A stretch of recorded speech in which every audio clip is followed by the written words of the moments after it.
আসসালামু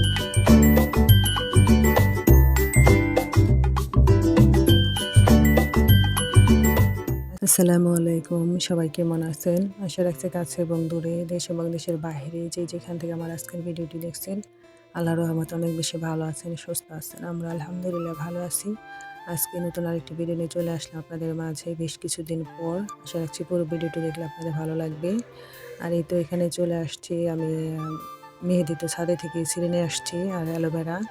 আর এখান থেকে নিব আমি লাল জবা ফুল আর পাতা, এগুলা দিয়ে আমি মাথায় বেটে আর কি বেটে মাথায় দিব সেজন্য। আর এটা আমাদের বাড়ির কর্নারে তো গাছটা লাগানো, উপরে দিয়ে ছেঁড়া যাবে না, সেজন্য আমি নিচে গিয়ে নিয়ে আসলাম।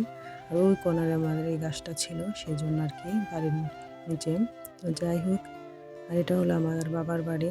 আজকে পুরো বাড়িটা আপনাদের সাথে শেয়ার করবো, বাহিরের দৃশ্যগুলো আর কি। যাই হোক, এক সাইডে আমাদের বিল্ডিং দোতলা আর এক সাইডে টিনের ঘর। এই ঘরে ধানের দিনে লেবার থাকে এবং ধান রেখে দেয়, চাউলও থাকে। এই তো বিল্ডিং, আর এই যে মাঝখানেও কিছু জায়গা আছে, এখানে আমার মা মাচা দিয়ে রাখছে। এখানে পুঁই শাক, এরপর চালকুদু গাছ লাগানো ছিল, সেগুলো উঠে গেছে, পরে আবার অন্য গাছ লাগিয়েছে। তো এখন তো কোনো কাজে লাগে না, সেই জন্য ঘরগুলা তালা দিয়ে রেখে দিছে। তো পুরো বাড়িটা কিন্তু মাশাআল্লাহ অনেক বড়। আমার 2টা ভাই আর আমরা 3টা বোন। আর উপরের কাজ করেছে, বেশি দিন হয়নি, সেজন্য রং করা হয়নি, এখনো রং করা বাকি আছে। আর আমাদের এখানে বাড়ি হলো উঁচা আর রাস্তা হলো নিচা।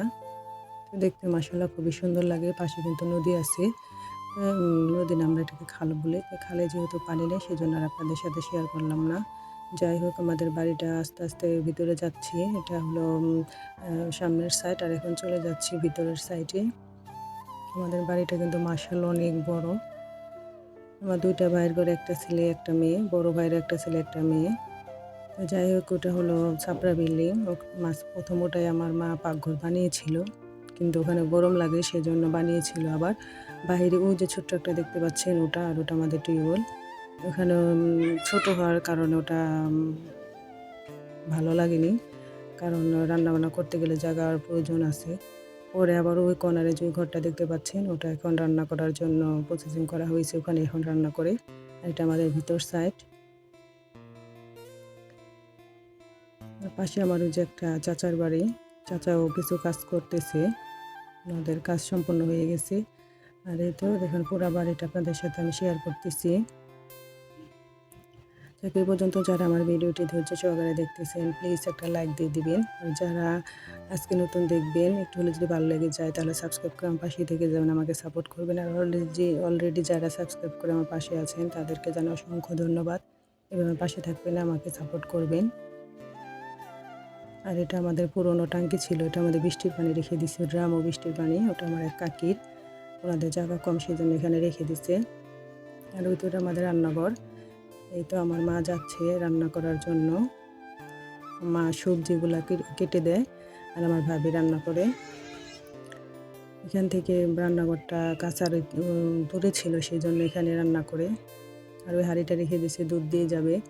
তো যাই হোক, এরপরে আমার মোবাইলে একটা কল আসছিল, আপনাদের ভাই কল দিয়েছিল, সেজন্য আর আপনাদের সাথে শেয়ার করতে পারিনি। আমার মা কিন্তু রান্না করেছে। আর পরে একটু কথা বলার পরে নিচে নেমে আসছি, এসে দেখি আমার মা মেহেদি বেটে ফেলছে। আমার মা কিন্তু অনেক কাজ করতে পারে, আমরা অত কাজ করতে পারি না। শরীরটা ভালো থাকলে আর কি মাশাআল্লাহ অনেক কাজ করতে পারে। তো আমার মা বেশি একটা এখন ভালো থাকে না, এখন প্রায় সময় অসুস্থ থাকে আর কি।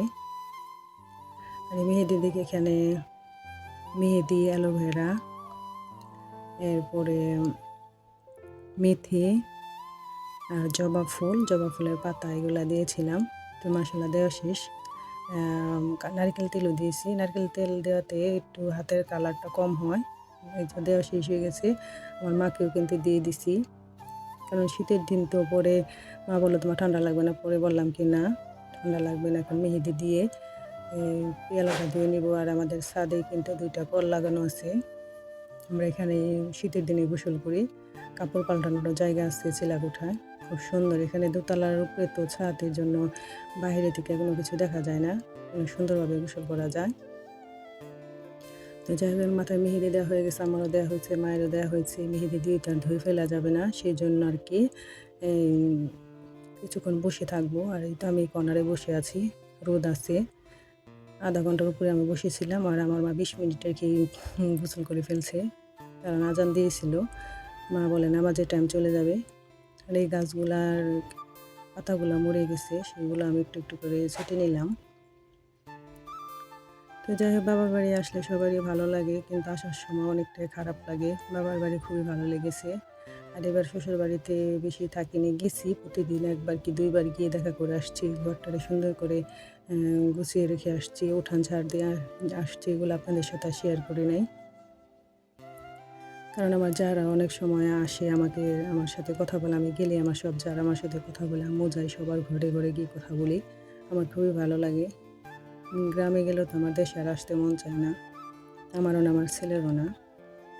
তো যাই হোক আমার মা বলতেছে এখন কী করবো। পরে আমার মা পুরা ছাদটা সুন্দর করে ঝাড়ু দিয়েছে। ঝাড়ু দেওয়ার পরে এরপরে আমার আম্মু গোসল করেছে।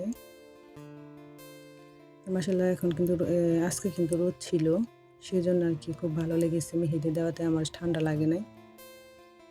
মেহেদি দিলে আমার চুল পড়াটা বন্ধ হয়। যাই হোক মা গোসল করে চলে গেছে। এখন মা বলতেছে তুমি গোসল করে চলে আসো, এখন আমি গোসল করব।